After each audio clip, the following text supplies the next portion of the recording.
Hey, Flying what's up? Lotus, thank you so much for your time today. Yeah, of course. Congratulations on Ash. Tell me what attracted you to working on a horror sci-fi film? Well, that is my genre. That's what I live for. Ever since a kid, I've loved the genre. I've always wanted to create in this space and be able to create worlds and build lore. And this the script was just kind of it was the perfect thing for me because there were just enough parts that were still ambiguous. There were just enough parts that were calling for someone to bring a vision to it. And I just I had that feeling like if this ends up in the wrong hands, it can go awry. So I have to do it. It was one of those things. It really called to me in that way. When I read it, I couldn't put it down. It was one of those scripts. So I was really intrigued from the start, and that told me something. Now, was it one of these things where you're reading it and you're already envisioning your cast? Because, especially with your lead, like Isa, if it doesn't work, if we're not believing that we're on this journey with her of discovery Yeah.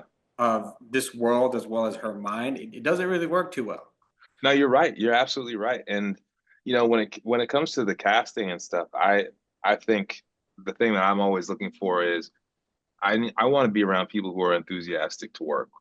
I want to be around people who are excited by the possibilities that we can create together. That's always number one because I know that enthusiasm, it'll go a long way. It always does.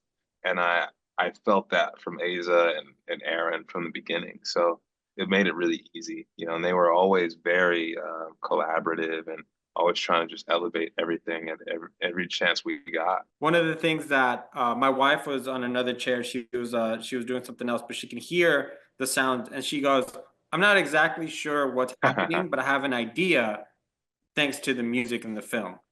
uh, Interesting. Yeah, that's cool. That's cool. Nice. Yeah, it's another form of storytelling. It's a really, making music for a film. It's challenging in so many ways, but at the same time, it's so specific because you're just working toward this image. You're trying to support what we're supposed to be feeling here, and it creates these really healthy, happy limitations for me.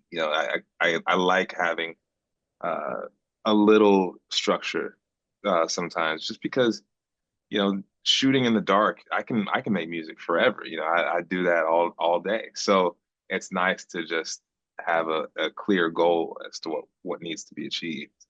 But I love it.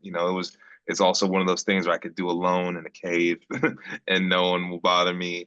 It was a lot of fun putting together.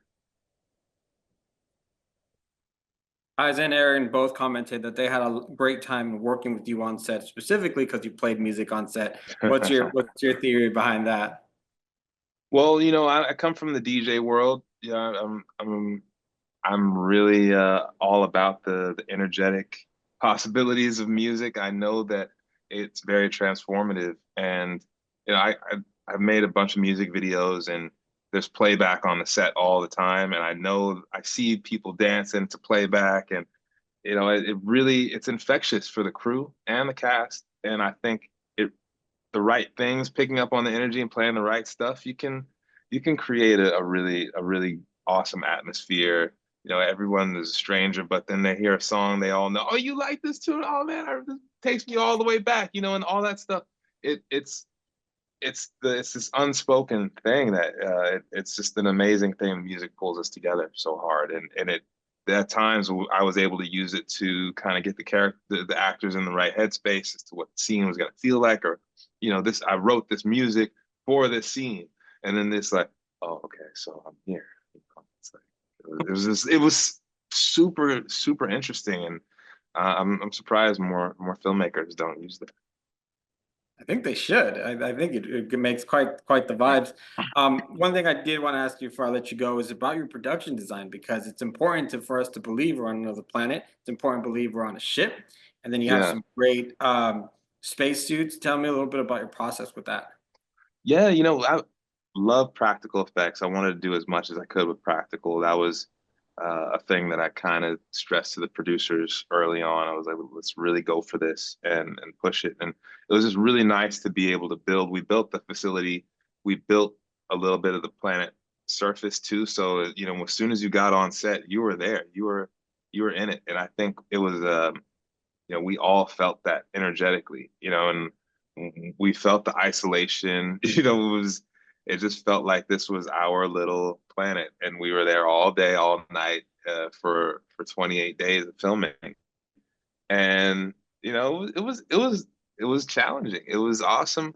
It was fun, but you know, I wouldn't prefer it any other way because we were shooting in a studio, had total control over everything, with the lighting and just being able to create a sandstorm practically, you know, all that stuff it was just so much fun and made it so much more immersive for the actors. I remember when we did end up, like on the last day, we broke out the green screen for some stuff to film some things, and I could just tell like it was just such a different vibe. It was such a different vibe, you know.